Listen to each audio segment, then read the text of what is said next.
¿Existe la filosofía latinoamericana? Un pensamiento periférico es un pensamiento situado. Europa se arroja sobre América Latina la herencia de los pueblos originarios, los proyectos de nación, el porqué de este pensamiento, el rechazo al colonialismo, la unión latinoamericana, la lucha de clases en Argentina, países subalternos, marginados, que no han participado de la centralidad de la historia. América Latina, filosofía y colonialismo.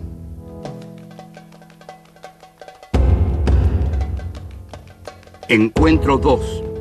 La filosofía europea y América Latina. 1. El Nuevo Mundo. 2. El sujeto capitalista y la conquista de los entes. 3. Capitalismo y razón instrumental. 4. Las revoluciones en América Latina.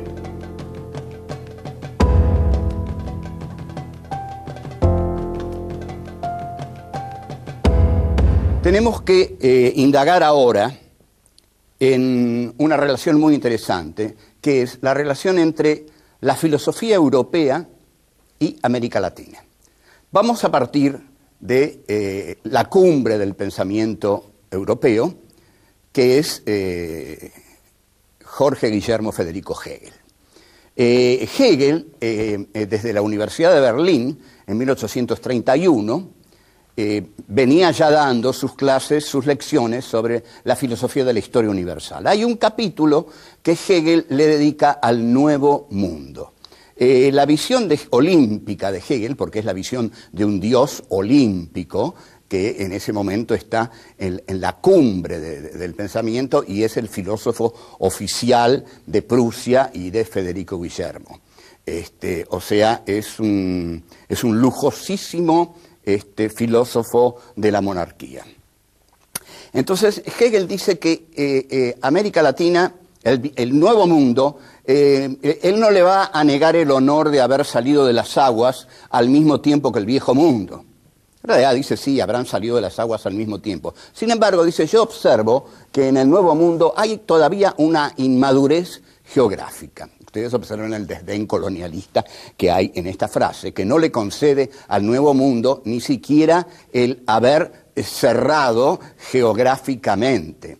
Entonces, imaginen también la enorme superioridad del Viejo Mundo, que viene del alma griega, del helenismo. Los griegos son la base de la filosofía occidental. Entonces, Hegel va a decir que el Nuevo Mundo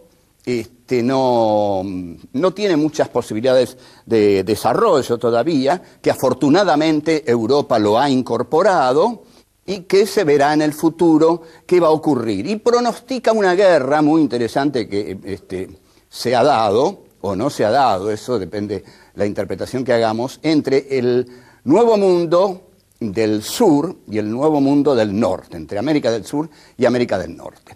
La cuestión es que Hegel dice que estos territorios deben ser colonizados por Europa para que entren dentro de la historia universal. Para Hegel, todo aquello que es tomado por Europa es tomado por el espíritu, por la racionalidad, por la historia. Hay pueblos sin historia. Los pueblos sin historia son aquellos pueblos que no han sido tomados por el avance de la modernidad occidental. Entonces, estamos viendo aquí algo muy claro, es la gran concepción hegeliana justificando al colonialismo. Allí donde entra el colonialismo, va a decir Hegel, o lo está diciendo, entra la historia. Cuando Hegel habla de África, más despectivo no puede ser. Y cuando habla del maometanismo y del Islam, también dice, el Oriente se acabó, se ha quedado dormido en la pereza islámica. Fíjense qué interesante esto que dice Hegel, ¿no? La pereza islámica se ha quedado dormida y ha expulsado al Islam de la historia. Bueno, todos sabemos que la aparición del Islam en la historia ha sido bastante espectacular. Hegel habla de la dialéctica. La dialéctica es una herramienta que no es un método que Hegel le pone a la historia desde afuera. Hegel va a decir que la dialéctica es el movimiento interno de la historia. O sea, la historia es dialéctica. Como la historia es dialéctica, avanza de negación en negación y finalmente llega a su gran afirmación final, que es el saber absoluto que se da en la filosofía hegeliana.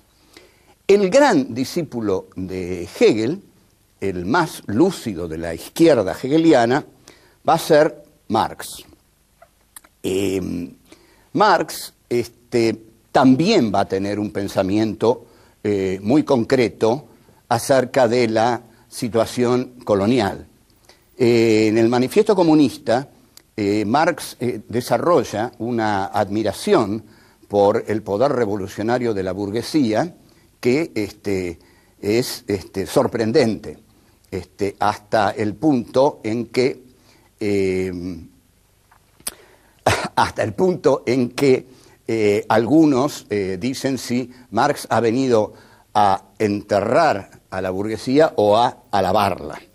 Esta burguesía, que Heidegger va a encontrar su surgimiento en el cogito cartesiano, en el sujeto cartesiano, esta burguesía para Marx debe expandirse planetariamente. Allí donde entre la burguesía capitalista, entra el progreso, va a decir Marx. Incluso Engels tiene un texto que dice: en buena hora Estados Unidos ha conquistado a México, porque al conquistarlo va a instaurar ahí las modernas relaciones de producción capitalista. Y solamente así va a surgir un proletariado industrial, que es el que va a ser finalmente la revolución. Vamos a desarrollar más estos aspectos, los aspectos colonialistas del método dialéctico. Volvemos.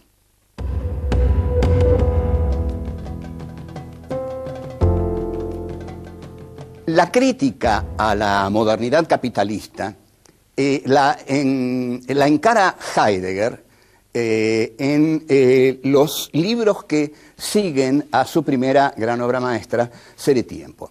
Concretamente, la crítica es la siguiente.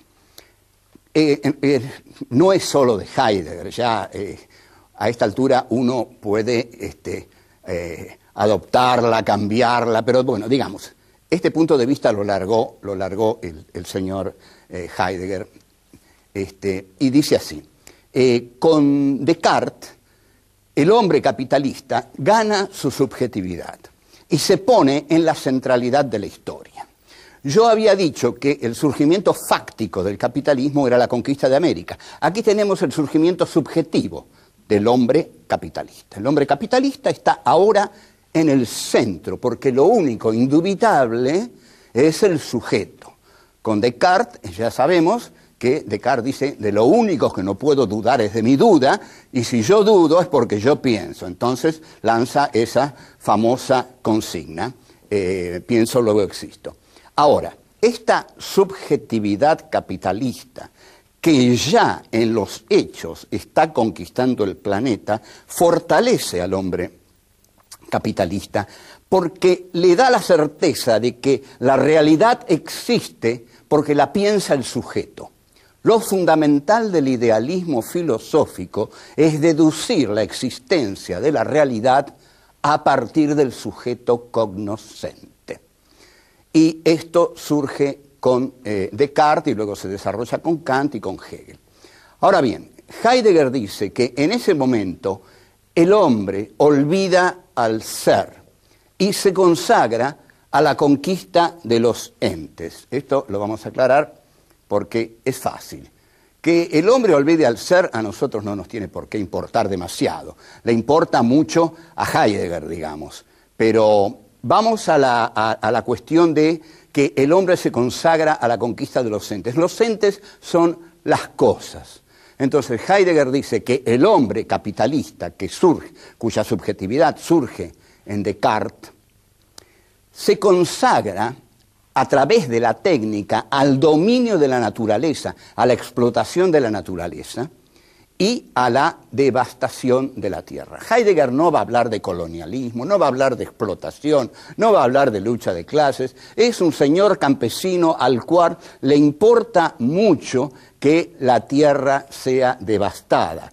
Pero está señalando un punto muy importante de la razón occidental.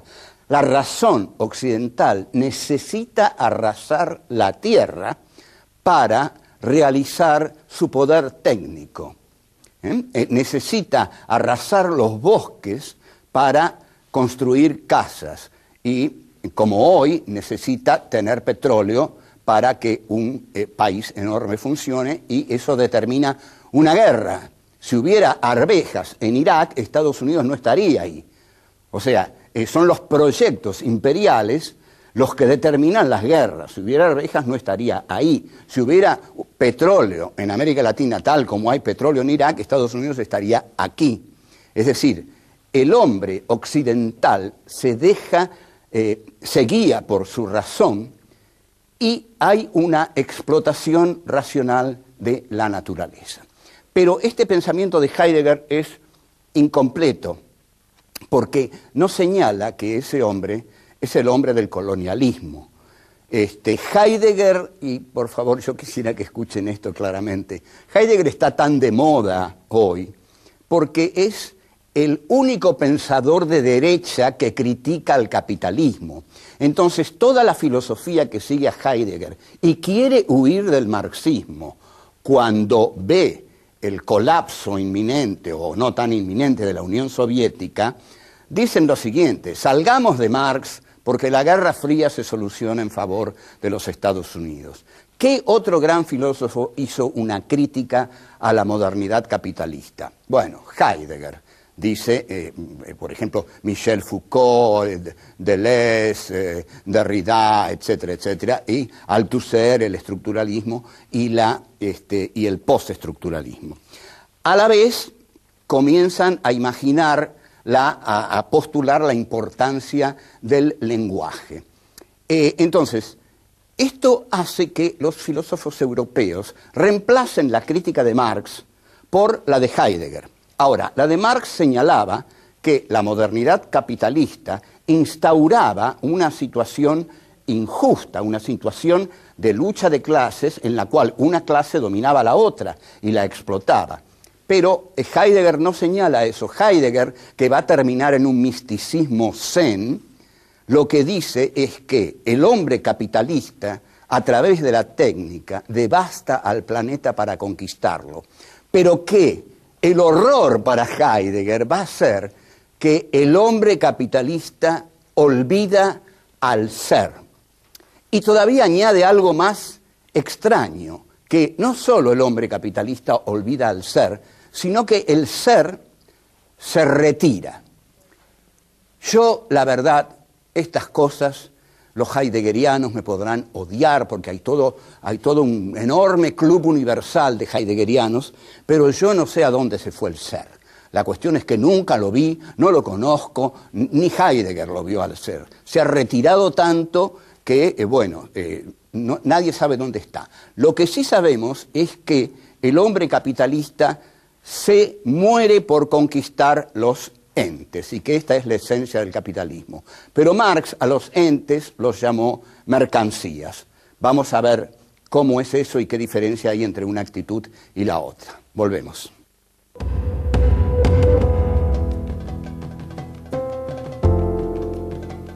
Heidegger influye muy poderosamente en dos pensadores